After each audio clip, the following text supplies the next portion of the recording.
Toyota has spent 60 years building trucks people trust precisely because they're predictable. No surprises, no press release theater. Which is why the quiet chatter coming out of supplier circles this year feels so out of character. Talk of a 4x4 compact enough to fill a single driveway space, yet reportedly engineered to disappear off-grid for longer than campers twice its footprint. People who claim to have walked around an early prototype keep circling back to the same word to describe it: impossible. A full bathroom folded into something this small. Off-road hardware borrowed from machines built for terrain most trail vehicles won't attempt. And a badge, Rome, that Toyota hasn't officially confirmed exists at all. Even the people leaking details about it can't seem to agree on exactly how Toyota is pulling off that size-to-capability ratio without pricing the whole thing into an entirely different category. By the end of this video, you'll understand exactly why that word keeps surfacing. And if breakdowns like this are useful to you, tapping subscribe now costs nothing and helps more of them get made. Start with the proportions, because they're the first thing that doesn't add up. Reports describing the test mule put overall length at somewhere around 17 feet 9 inches, shorter than a full-size pickup with a long bed, yet carrying a raised composite camper shell that adds close to 2 feet of usable height behind the cab. The wheel arches are flared out nearly 3 inches past the body line on each side, which isn't cosmetic. It's there to clear the wider off-road tire package sources say is standard, not optional. On this build, reportedly a 33-inch all-terrain fitment on 17-inch beadlock-capable wheels.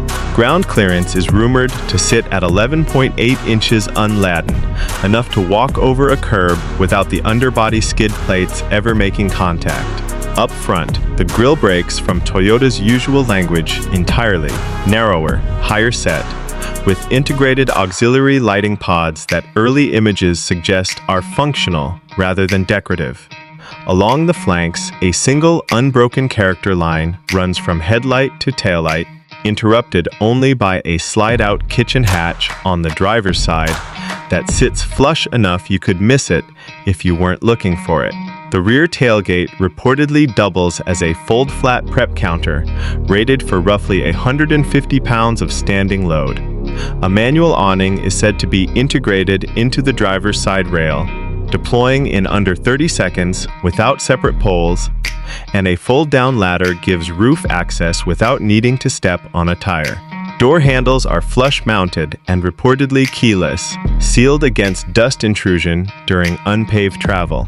The roof carries a low-profile rack rated, according to leaked spec sheets, for 220 pounds of static load. Enough for a rooftop tent or a folded kayak, not both. If there's a fair criticism here, it's the departure angle.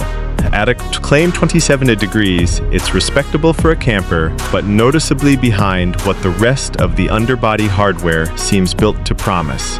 Paint is said to launch in 3 finishes, all matte, all with a ceramic-style coating meant to shrug off branch scratches on narrow trail sections. It reads, from every angle, like a vehicle designed by people who've actually camped in the terrain they're building for. But the exterior is the easy part to guess correctly. What's sitting behind that rear hatch and underneath the floor is where most of the real questions start. Under the hood, the rumors point to a 2.4-liter turbocharged 4-cylinder paired with a mild hybrid electric motor, together said to produce somewhere close to 231 horsepower and 280 pound-feet of torque. Modest numbers on paper until you factor in that this isn't chasing a quarter-mile time. The transmission is reportedly an 8-speed automatic with a genuine low-range transfer case, not a software-simulated crawl mode, feeding power through front, and rear-locking differentials mounted on a fully boxed ladder frame. Suspension is said to use long-travel independent geometry up front and a coil-sprung solid axle out back with twin-tube reservoir shocks rather than the basic units typically fitted to a stock work truck. And here's the number worth remembering, because it comes back later. Sources close to early testing describe a crawl ratio of 58.4 to 1. For context, that's deep into dedicated off-road vehicle territory, the kind of ratio that lets a driver descend a loose, rocky grade at walking pace without touching the brake pedal at all.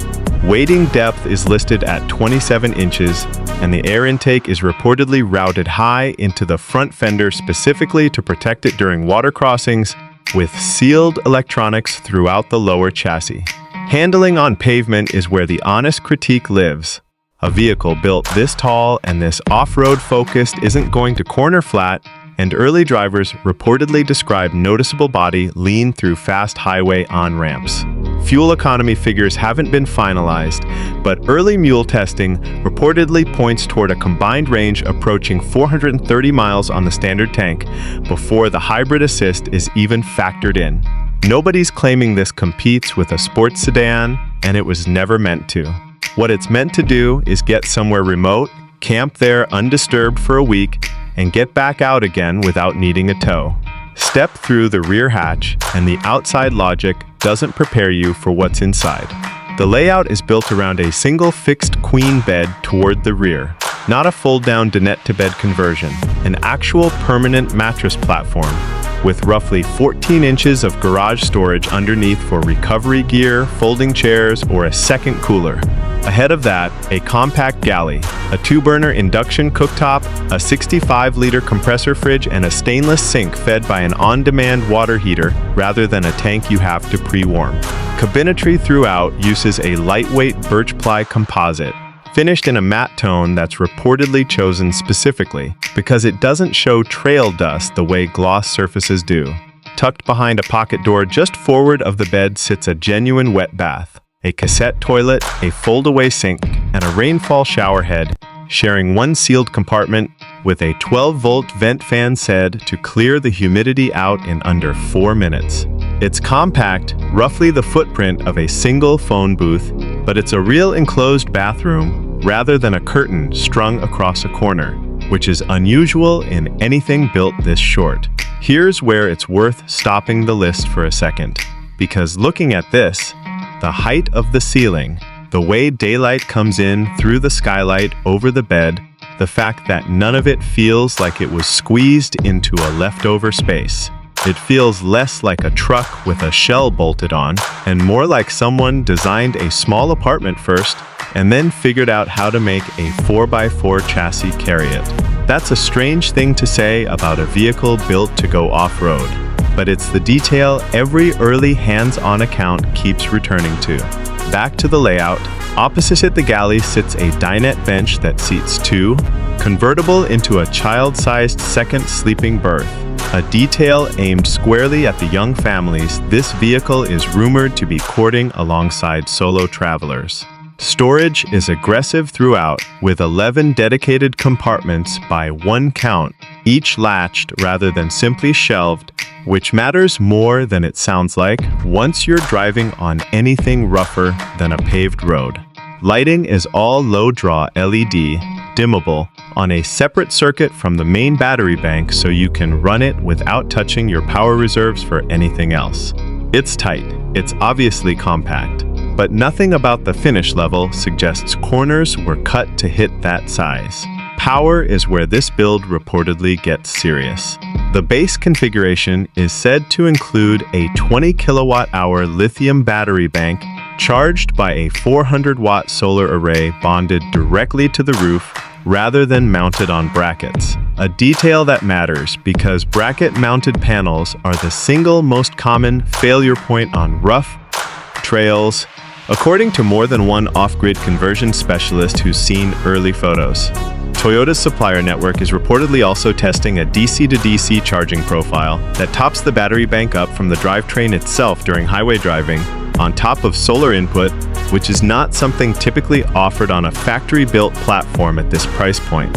A built-in 2,000-watt pure sine inverter is said to handle the induction cooktop and water heater without needing to fire up any kind of separate generator.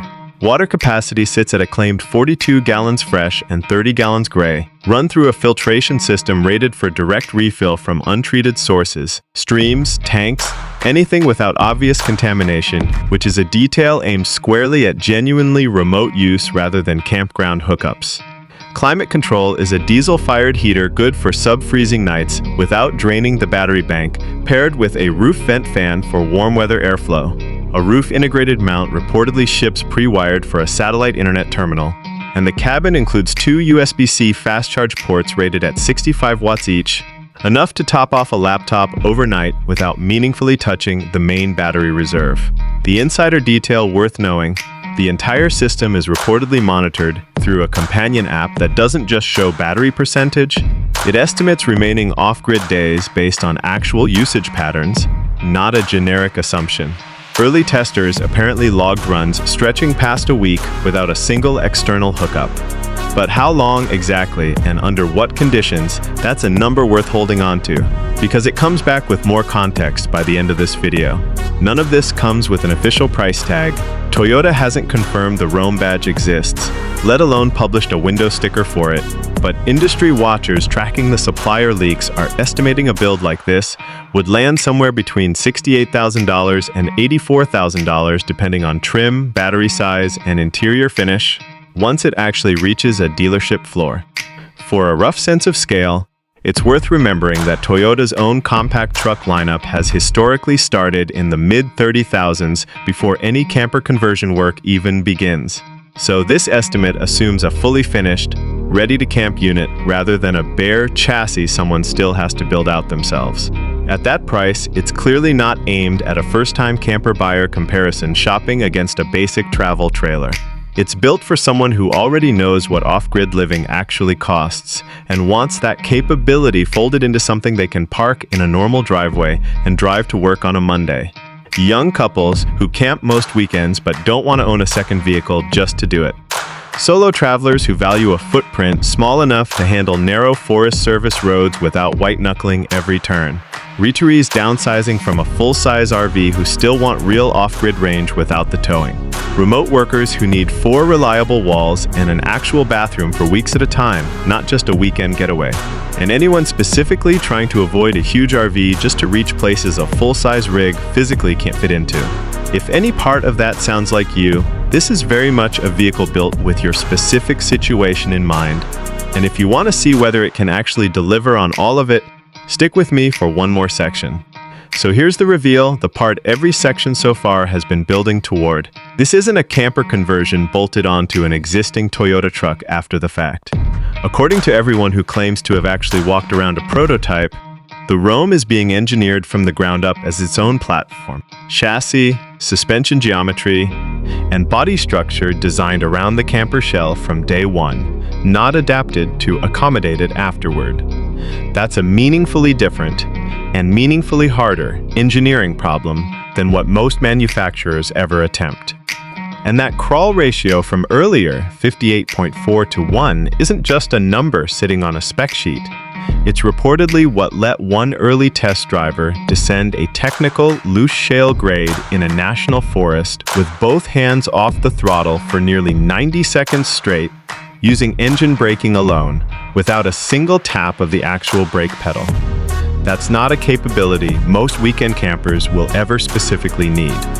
But it's the difference between a vehicle that can technically go off-road and one that's genuinely engineered for it down to the transfer case.